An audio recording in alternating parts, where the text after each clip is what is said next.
Unrestricted, Aubrey and Will. It is Thursday morning. If you're listening to this on all of your favorite podcast apps, it is Monday if you're watching our beautiful faces on our YouTube channel. And it is such a great day at AEW, regardless of what day of the week it is.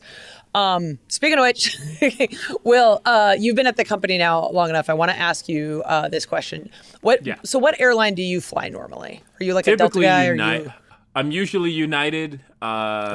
Most of the time, unless I just can't get anything else. I mean, look, I've got so many points in United, I can't turn around now. Right. Once you're kind of like locked into the status, it's hard to turn around. But so one of my favorite things, and I was reminded of this recently when we were traveling this week, is there's a lot of people at AEW who all fly like the major airlines, right? And I'm a Delta girly. So I end up having layovers a lot just because I live in Seattle and I'm like connecting in probably Atlanta or I was going to say usually Atlanta. Yeah. It's usually Atlanta Chicago for flying to as the East United Coast. person, so I get right, that. Yeah. So it's Atlanta, it's JFK, it's Minneapolis, it's Detroit. Like it's one of those guys right there. I think Raleigh's like a new one now. But it's great because like you can pull up your app and then you look at where you are on the upgrade list. And if you've been flying a lot, you're typically up there. So like I fortunately get upgraded to first class a lot.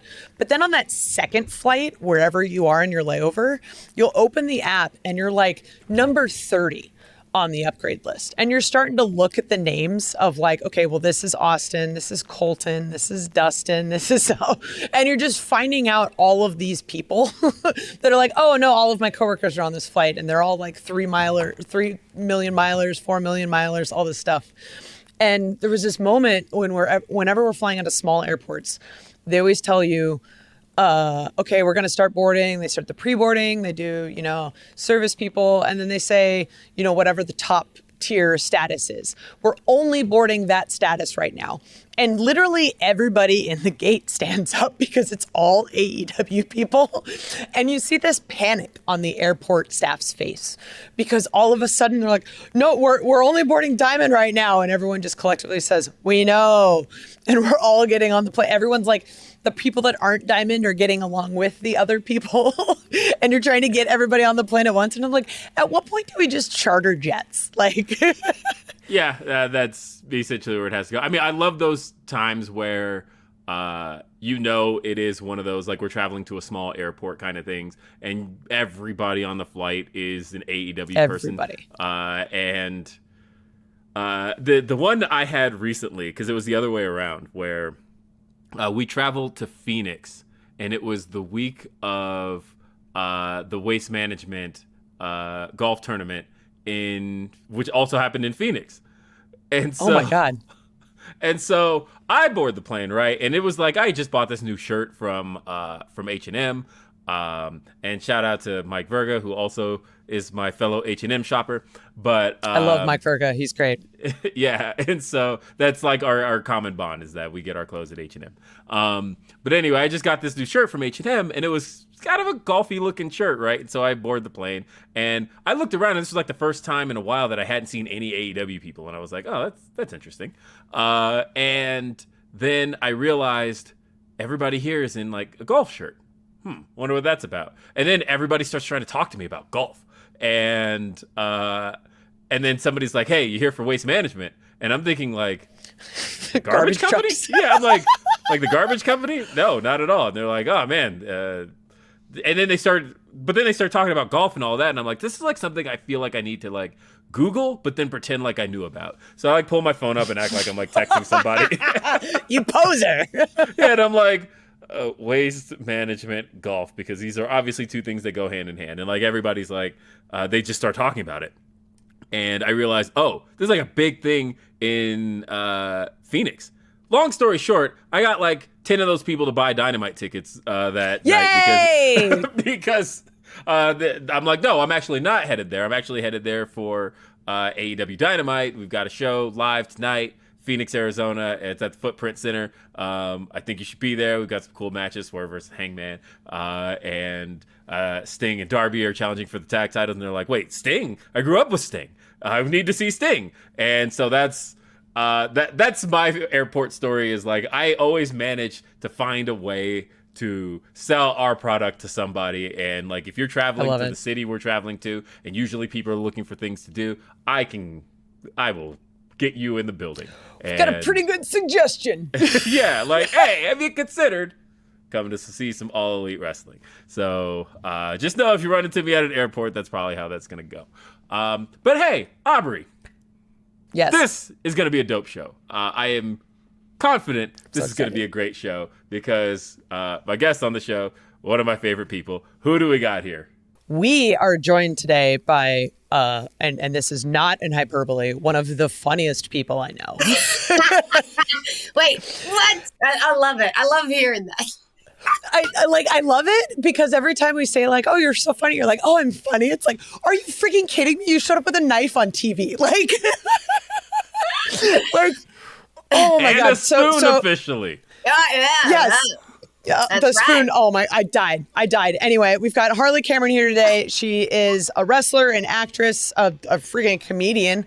Backstage, she's just a ball of sunshine, and I'm just so happy we have her on the podcast today. So thank you so much for being singer here. too? Because we got to get singer. Singer, in there yes. Well. Oh my God. Okay. My head's going to explode in a second. Oh yeah, welcome to Unrestricted, where we just inflate your ego. So, is there anything else you do that we haven't mentioned yet?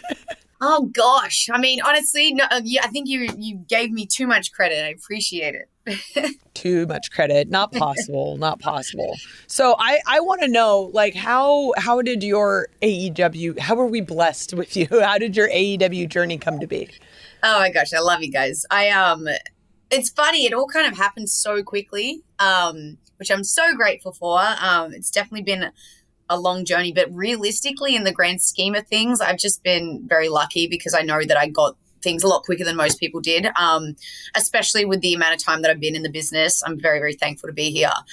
I started training at Flatbacks with Shawn Spears and Tyler Breeze. And essentially the trajectory of where I was headed ended up changing because I started, once I got my green card, I was able to do obviously indie shows and darks and so on and so forth. And I got a call one day to come in, to do the dark. And I remember getting there and doing a match, but getting an entrance and then going over. And I was thinking to myself, oh, this isn't usually what the extras do.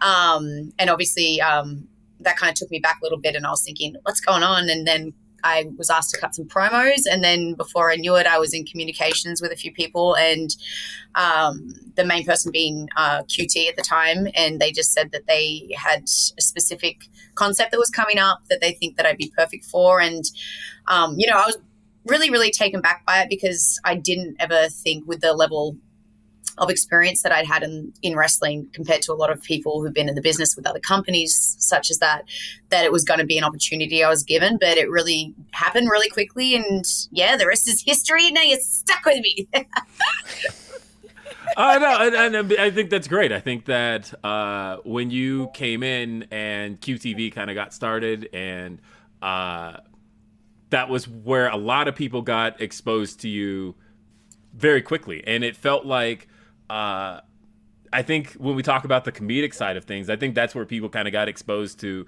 your timing, your delivery, your ability to really get a pop out of people in ways where they almost aren't expecting it, and then all of a sudden you just deliver it with such a punch. So what was all of that like, learning about what that role was going to be, and then ending up bringing it to TV? It was super exciting because, I'd had an idea about the angle they were going for and everything, which ironically was perfectly suited for me because a lot of people don't know this, but the first thing I ever studied was journalism. So I actually was like, oh, well, this is something I'm all too familiar with.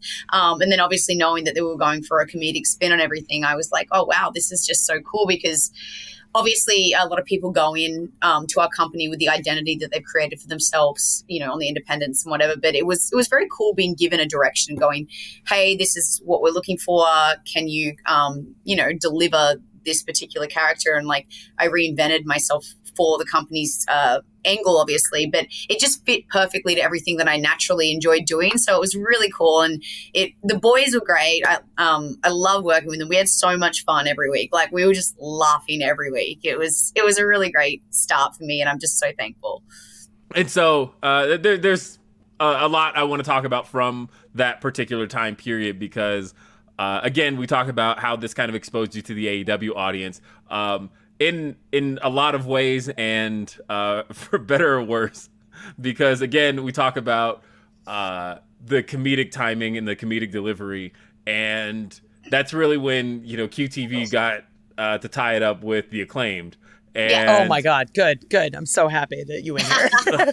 And your stuff with Anthony Bowens, I was just over the moon about. Just the idea of one of our most outwardly, openly gay professional wrestlers in AEW, and the idea of you not only not realizing that, but thinking that he's into you, I thought was just...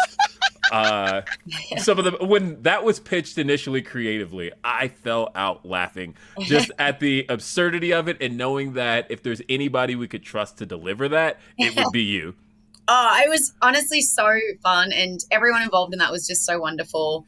I also was just so thankful for the opportunity to, be trusted with the microphone, like the first time that I've ever been out in the ring, and it was a whole combination of things, like the musical side of things, the ability to be able to just cut a promo just, like straight away to a live audience after no one knew me yet.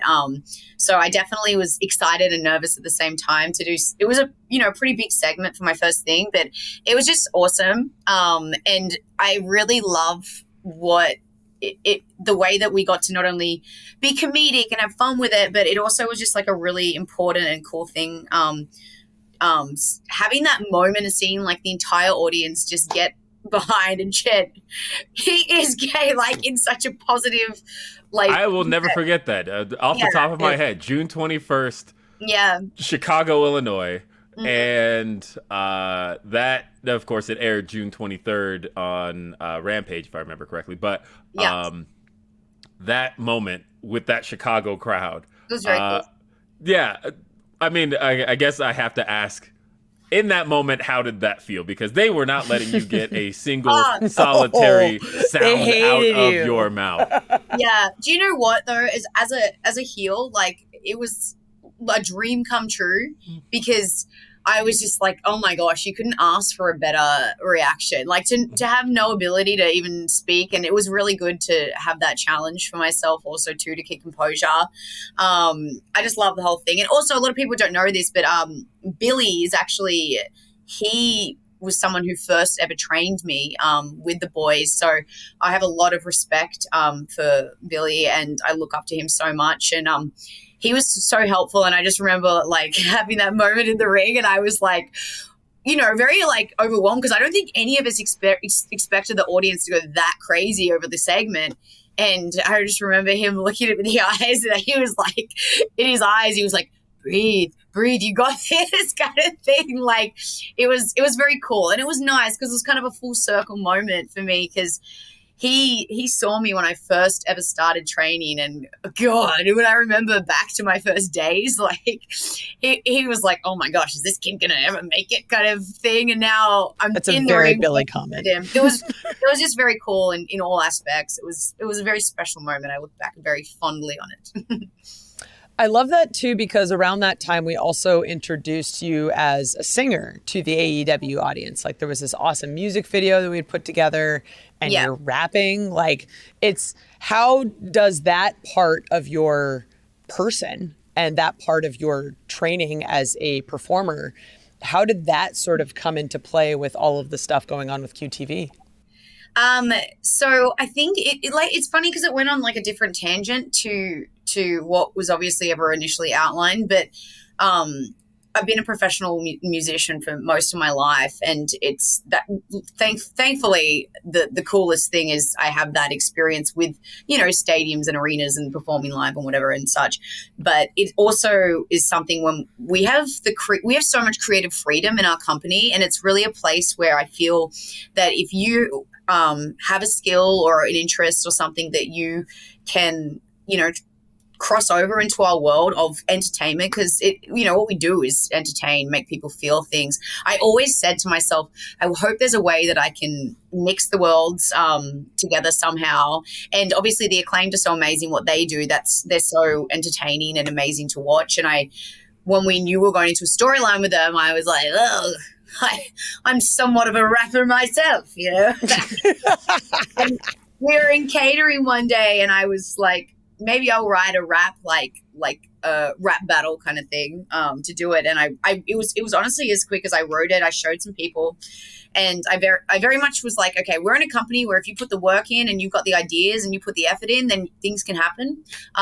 So I wrote it. A few people were like, oh, that's pretty cool. So then I went to the studio, laid it down, and then recorded it professionally and presented it. And then people were like, oh, this is actually, decent. We can do something with it. So a combination of thinking, okay, if I put the work in now, create something that's, presentable and ready, then it's probably got more likelihood of coming to light. So that's kind of the attitude I have in general with everything. Is it's a lot easier to put the work in, get it done, say, hey, here's this, watch it, see it, whatever it may be, as opposed to talking it and like verbalizing and hoping for the best. So I put it down, I showed it, and it went well, and it was just, the rest is history. It was great. It was so awesome. And we've only touched on like the iceberg of the stuff you've already done here at AEW, and I'm so excited to talk about more here on AEW Unrestricted. AEW Unrestricted. Will, Harley, Aubrey, we're having an awesome conversation about Harley Cameron, all of the amazing things she does outside of the ring, all of the amazing things she does on TV at AEW. And we touched a lot on sort of QTV and your introduction to the audience. But then you transitioned into this spot where you became a part of the Outcasts. Yes. And I love particularly the pre-tape where you got introduced, like you came into the frame and then suddenly there's a butcher knife. Yeah. Like, I need to know how this whole thing happened. I am, first of all, I'm so thankful, because the girls are amazing. I love them. And honestly, I'm just still blown away by the fact that, I went through the transition of thinking, oh my gosh, my faction's over. Like, what's next? I'm like, kind of thing. And then next minute I'm with two of the most amazing women that I've looked up to most of my career. And it's just kind of like, oh, pinch me. Is this even happening? So when everything got put together and approved for me to be with them, I was so excited. And they were kind of like, how are we going to introduce you into this, make it work into the storyline and everything, of course. And I definitely wanted to have a different approach to my character based outside of what I did in QTV. And I, again, was like, we're in a company where you can be anything if it works and you do it well. And I thought, the best thing possible could be like this crazier version of myself. I'm a bit of a ball of energy, a little bit wacko. And a little bit. And we basically were just like, okay, we can kind of roll with this concept and just amplify it and make it a larger than life thing, for something that already comes organically to me. And brainstorming how to introduce me. And I think we were sitting again at catering one day, kind of like talking about it. And I think Will, I'm pretty sure you were there. I was around for a lot of this process. Everything with, because you talked about the dissolution of the faction and brainstorming ideas of essentially what to do with you next. And yes. We had a lot of conversation that led essentially to this. Yes.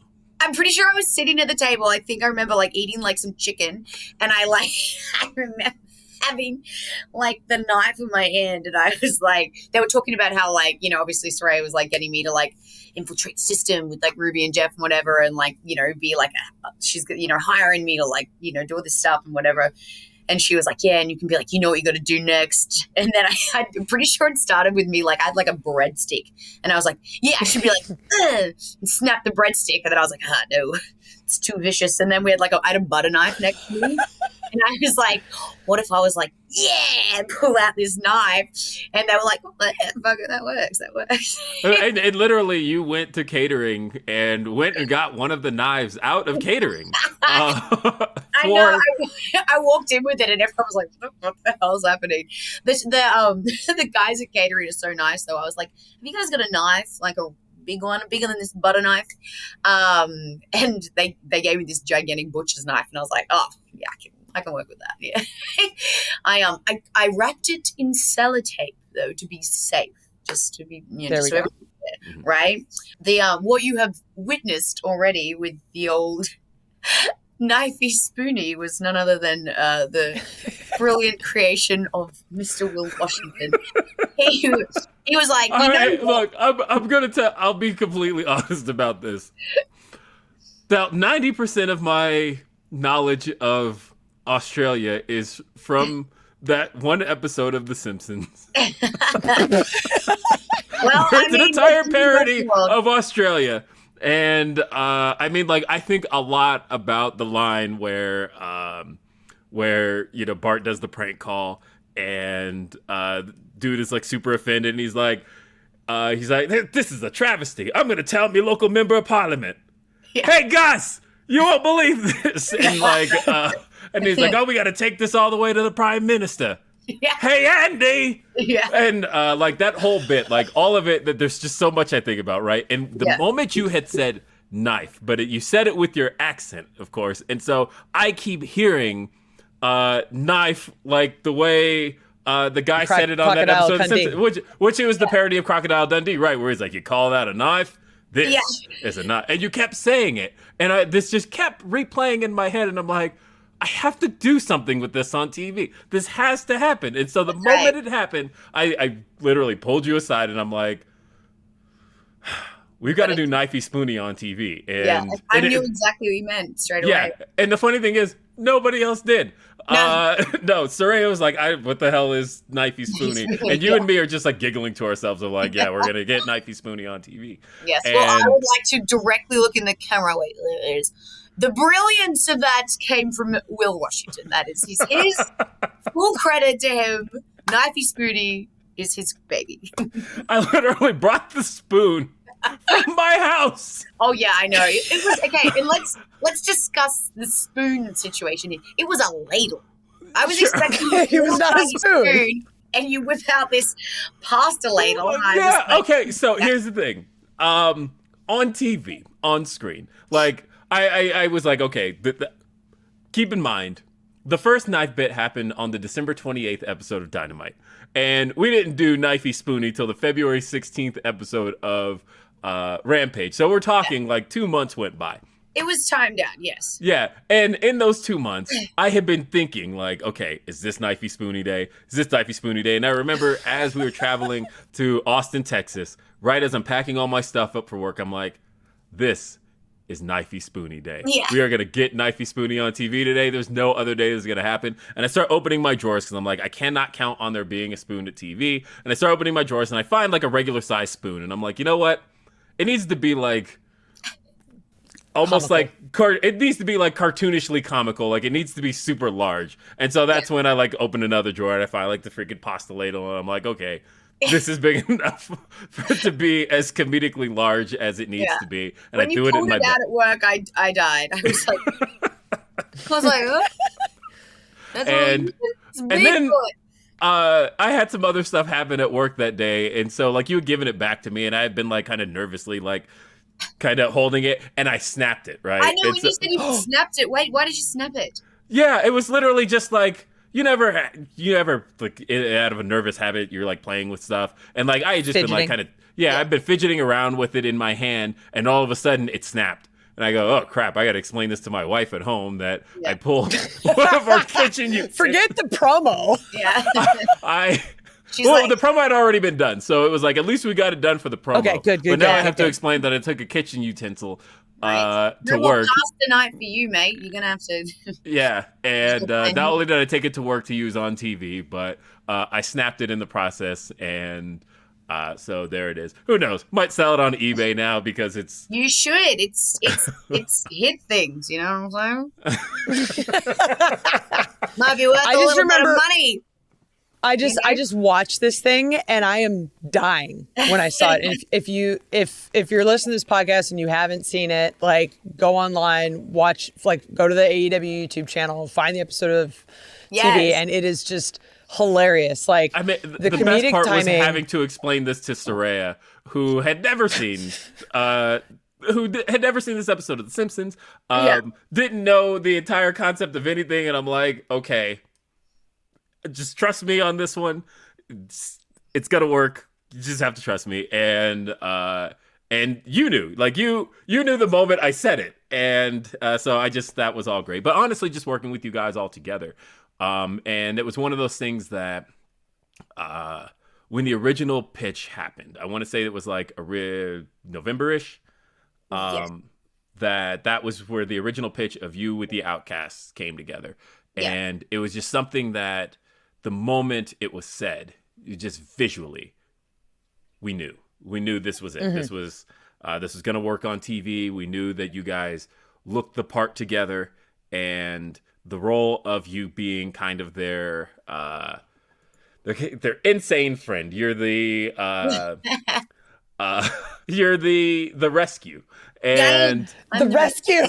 Yeah, I was rescued from QTV. I was left.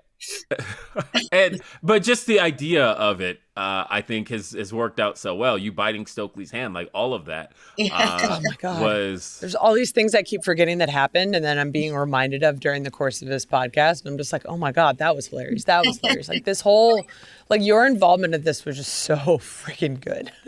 It's been so awesome. Like I said, the girls have just been amazing, and we just have such a good dynamic. And the cool thing is we're friends and we get along, and it's just awesome. I feel like when you organically have that with somebody and you are friends, there's just a level of like natural chemistry that happens, and I think it's been transpiring well. Everything kind of just plays off each other. Like everything just makes sense. And like you on the outside of the ring and the silly things you're saying and all of this awesome stuff. And I'm just so happy that happened. I remember being in the locker room the day that you guys all got paired together. And I think all three of you walked in at once, and Saraya's like, yeah, I'm really glad we're doing this thing. And I'm like, what are you guys doing? They're like, oh, Harley's joining the Outcast. I'm like, oh, that makes all the sense in the world. Like, it's one of those things that's just like in your face, so obvious, but you somehow didn't see it until it happens. And then it's great. It's the chemistry you guys have together is phenomenal. Thank you. I love it. I'm having the best time, and I'm just very thankful. You know, it's been honestly just like it's been like a dream come true, but it sounds so corny, but it really has. It's been so wonderful, and I'm just very happy, you know. Very, very happy. Well, so I wanted to talk a little bit. I wanted to go back to something you said in our first segment, in which you talked about journalism. Yes. Yeah. And so let's talk about this. You had a scholarship for journalism. I did. I got a collegiate scholarship to study journalism at Bond University in Australia, which was very, very amazing because it's a very great university. And I think I was 16 when I first started university. I graduated high school very young, so I was studying that at 16. So gosh, that was a while ago. But doing it, I did work in journalism for a while, and there was a lot of it. I was like, okay, I definitely enjoyed it, but it wasn't my biggest passion, dream, whatever. I always wanted to be in entertainment. So I think when I started getting more into entertainment, I knew, okay, I'm going to go this direction now. But I'm definitely glad that I did it. I'm thankful for the knowledge, the experience, and everything like that. And I did a lot of cool stuff at a very young age. But yeah, that's one of the things that I've got in the back pocket, just in case one day when I'm like, what else could I do now? I'm 80. I have nothing. There's going to be Barbara Walters all of a sudden. Yeah. Oh my God, I want this so much now. Harley Cameron as Barbara Walters. Yeah.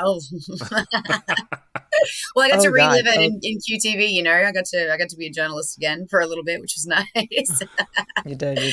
Oh my Yeah. God, it's so good. You've just got a fascinating story coming from Australia to America. We've only touched the surface of it. I want to talk about that more when we come back here on AEW Unrestricted. AEW Unrestricted. It's Aubrey. It's Will. I'm pointing at myself. If you're not watching this on camera, I don't know why I did that. But Mondays on YouTube. Yeah, I know. I was going to say on YouTube, it all makes sense. And we, of course, are still joined by our guest, the one and only Harley Cameron. Harley, you talked a little bit about some of the people you were already friends with. You mentioned having a friendship with Saraya and Ruby. Yeah.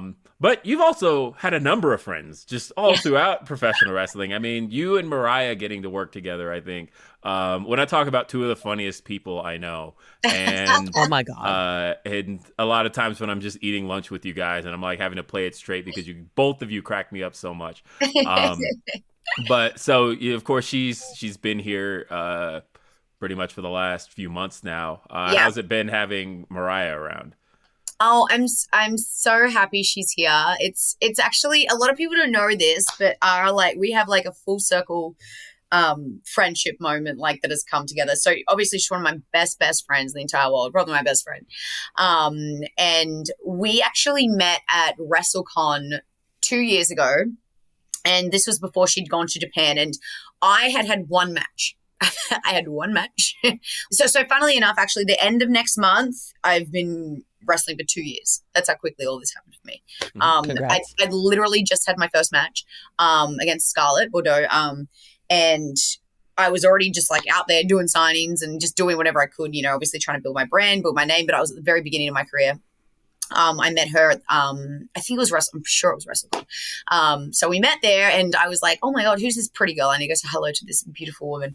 I was like, oh, I need to get near her. She's so pretty. And I went over and we chatted and hit it off right away. If you know me, I'm a bit of a social butterfly. I like to make friends, chat, and all that jazz. You don't say. Yeah. Yeah, I know.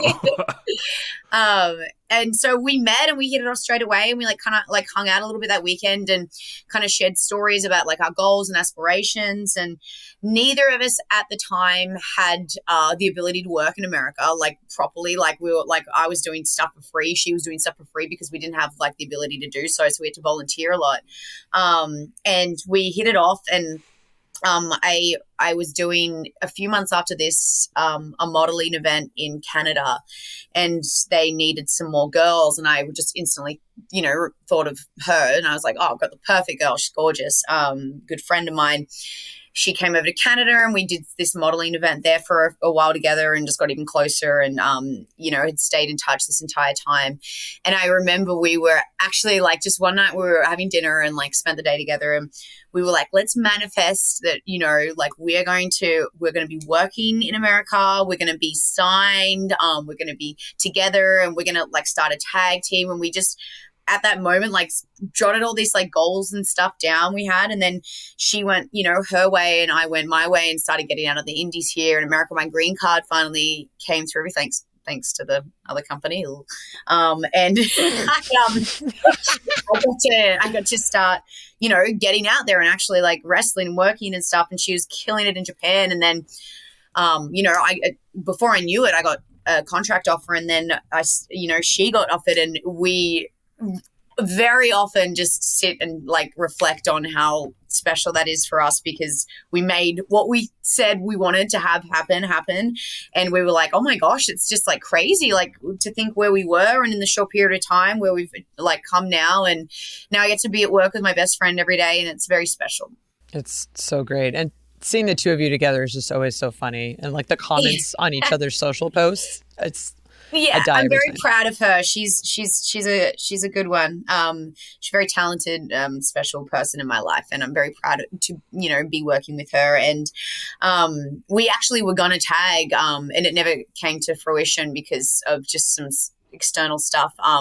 But it's funny, we've got all like these like posters and like merch stuff like made up for our tag team that we never got to have happen. And I'm like, you never know. One day in life it might happen.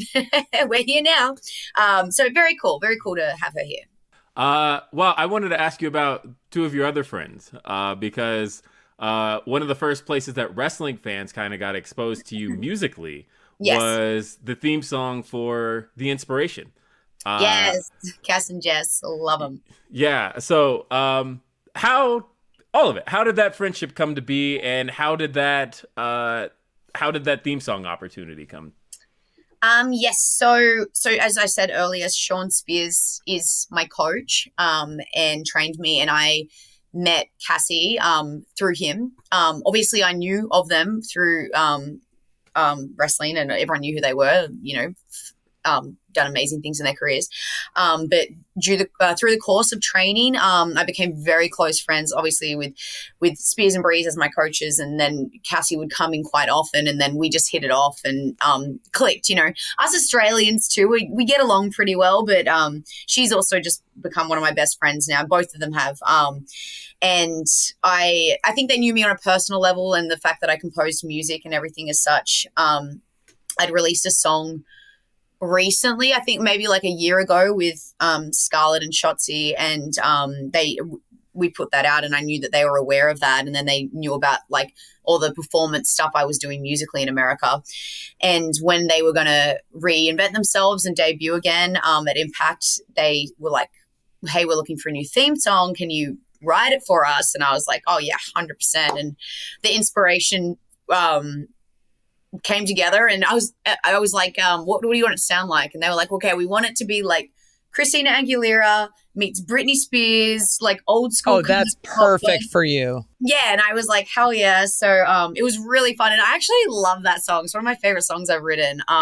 They loved it. We were happy with it. We did a video for it. It was very cool. So it was really special to be a part of that. I've actually written music now for, I think, like almost every like major wrestling company, which has been pretty cool.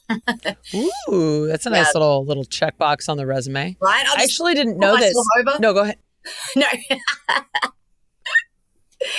So I didn't know this. I was reading the notes and stuff, because we talk about like your music background and singing and whatnot, but you were actually in a rock band when you were 13. Yes. Yes. How do you end up in a rock band at 13? Oh my gosh. So I was such a nerd in school, but I had the coolest music teacher ever. And he heard me sing when I was like, gosh, again, keep in mind, I was like above my years in high school in the respect that I was very young in high school. I don't know what happened. I don't know what I skipped, but I ended up like being super young. But so when I was 13, I was like in year 10, I think. And we had music as a class for an elective. But my music teacher, his name's Russ Timms, legend. Thanks for everything, bud. He heard me sing, and then I was like, you should pursue singing. And then I had other guys in my school that were pretty good musicians, and we formed a little band, and we started entering like Battle of the Bands and like doing like gigs and stuff. And we actually did quite, some cool stuff when we were really young, and that was like the starting point for me to getting into performing. So we were out doing like shows at, like local little like cafes and like pubs where you're allowed to have underage kids in and stuff, probably at like around 14 onwards. So I've been performing since about then, but I'm definitely a rock girl at heart. Like I love singing rock and roll. Yeah, that's probably one of the things that you and I talk about the most is usually it's something involving music. Yeah.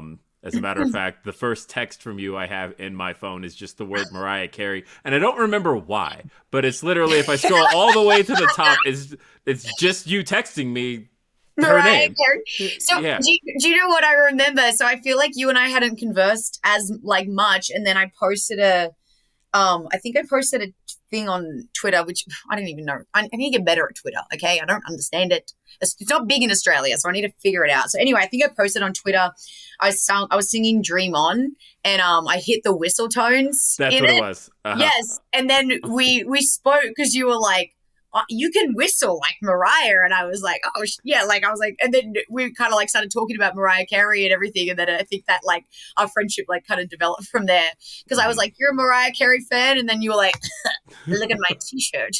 I see you wearing a Mariah Carey t-shirt. I was like, okay, well, you've got good taste.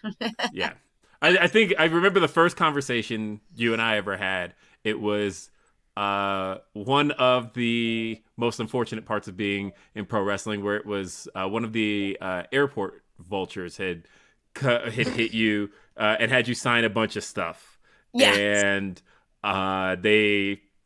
And then you kind of walked away from it. And I'd remembered a piece of wisdom I got from my good friend, old Trish Stratus, where she had noted that a good way to kind of curb those is to, always sign them. But first thing you do is ask for their name. Because they're intending to sell all of this, but you just say, "Oh yeah, I'm happy to sign it. What's your name?" And then they give you the name, and then you sign the name. You've personalized it, and it's officially no good to sell at that point, and it becomes a personal item. And we had talked about that in that moment. That was like the first conversation we had, and after that, we just kind of talked about stuff. And then I don't know. I'm still trying to get you to finish watching Beef on Netflix. I know. Hey, we're getting there. It's got me hooked from the first episode. But you know what I will say? I have taken your advice on board, and I now do that. So, you have forever changed my signing approach at the airports. I'm like, oh, what is your name? Yes. Oh no, everyone's gonna watch this and know. We've revealed our secrets. Hey, it's I'll reveal my secret. My secret is I don't sign at airports. I'll be like, I don't sign, but I'll take a photo. And it's so funny to see how many people go, okay, cool. And then they'll just walk away. Yeah. I'm like, okay. Well, and then I'm slightly offended. I was like, you didn't want a photo? Yes. It's funny. One thing I'm getting used to is like when I first would travel, like obviously our travel days, you have the routine of you do this and you get tanned and blah, blah, blah, blah, blah. And you're on long flights, so we're wearing comfortable clothes. And then there's been so many times where I've got, layers of fake tan on that I haven't washed and my hair's a mess and I look disheveled and I'm in like a tracksuit and everyone's like, Harley, can I get a photo? And I was like, yes, absolutely. This is the best time to get a photo. So I'm gradually learning too. I'm like, I need to be a little bit more presentable in public, That's why I just do the hat and no makeup all the time, because then people know exactly what they're getting. Yeah. Well, you can't go wrong with the hat gals. Can't go wrong with the hat. Hat gals hides the dirty hair. That's right. Before we wrap up, I want to tell one of my favorite stories about Harley ever, and it was actually on the Jericho Cruise recently. So This is the best. This is the best. So she got to wrestle on the cruise, which was fantastic. It was the first time I got to work with her, and it was great. And it was awesome. It was with Abaddon. There was spanking. It was wild. It's exactly what you expect out of a cruise match. And your heel work in that was so good that you immediately turned the entire boat against you. And then I think it was later that night, RJ City had a show, and it was like, whose line is it anyway, with wrestlers? Yeah. And the way it worked, and he didn't tell me anything about it. And I'm just like, sure, yeah, I'm going to do this thing. I don't really care what it is. And then as he's explaining it, it now is becoming terrifying, because you are doing these comedy skits with Colt Cabana, with Johnny TV, with Santino Marella. You're doing all this stuff. And Harley got so screwed because the whole point. Thank you. Oh my God. Thank you. Just listen to justice this, for RJ. Harley. And I hope you're listening, RJ. Right. Oh my God. So the way it worked is that you got voted out, but based on the amount of boos. It wasn't cheers. It was boo for the person you like the least. That's right. And everyone was like, boo, boo, boo, boo, boo. And then it gets to Harley. It's just, boo. And the crowd is just, she hates it. Oh. And you're given 90 seconds to basically say your piece. And I think you went up to the top turnbuckle and started visually doing things that I can't describe on this podcast. I was robbed. Okay, so the thing is, I was funny. I was very You were funny. very funny. But the thing is, it was an unfair just system. Maybe, just maybe, RJ should think into the fact that if you are a heel on this show, that if you are a good heel, which I clearly am, you do not have justice for your humor. So I got voted off too quickly, and I was enraged. I was upset. So I had to do what any normal person would do in this situation, which we cannot speak on here, and I'll tell you in private. But I'm just letting you know that I was robbed, and I appreciate you pointing that out, Aubrey. I love this. I can't wait for RJ to watch this, because he does not like to admit how funny I am. What a jerk. This is good. This is good for me. I'm glad we have this recorded evidence. See, it should have been loudest reaction. It should have been... That's right, and then I would have taken home the gold.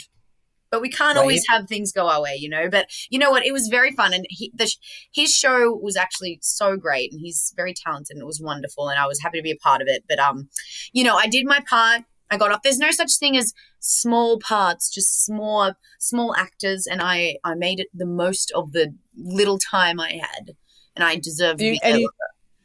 You did me a service because I was very like panicked about getting voted out first, and I was like, okay, good. Harley took the bullet. We're all good now. I think I was like the fourth one out. So thank you so much for that. It gave me the little confidence to go up against these like professional improv comedian wrestlers.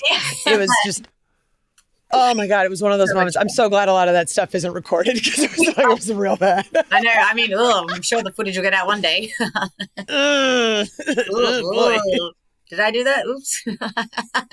I want to know what I missed here now. I'll tell you. You got to get on the boat. You got to get on the boat. Yeah, it's a wild sure experience. We're getting the footage back soon, so I'll let you see. Oh no! Let me tell you though, it's not going to shock you really. You know what I'm like. I mean, I know you. So this is Yes. So yeah. I guess I want to wrap with this question here. Because this is a thing you and I talk about quite a bit. We text a lot. And one of those things that we talk about is what you see for yourself as a professional wrestler and where you want to see yourself land. So I want to ask you in a public forum. Yes. In that, where does Harley Cameron see herself? You know, you were just only a couple of years in, so this isn't like something where we've even gotten to scratch the surface of who Harley Cameron is, what Harley Cameron can do. Yeah. And you know, let's fast forward 5 years time. Sure. What is the goal for what you want the world to have seen from Harley Cameron? I think that essentially, you know, people are still getting to know me, and I haven't even debuted yet in the ring wrestling. I also am just very aware of the rare and lucky position that I have, because I honestly think when I think about it that I'm probably on our roster, like in respect of like years in the ring, I'm probably the newest, I think. So I'm so grateful for everything that has happened so far. I'm really, really appreciative that I've been able to showcase my personality and what I can do in respect of creativity, promos, so on and so forth. But I definitely would love to be in the ring soon and kind of tie everything together because I definitely think people don't know. That's just like the tip of the iceberg. And I'm actually, even though I love everything I've been doing, I'm so passionate about the physicality of the wrestling.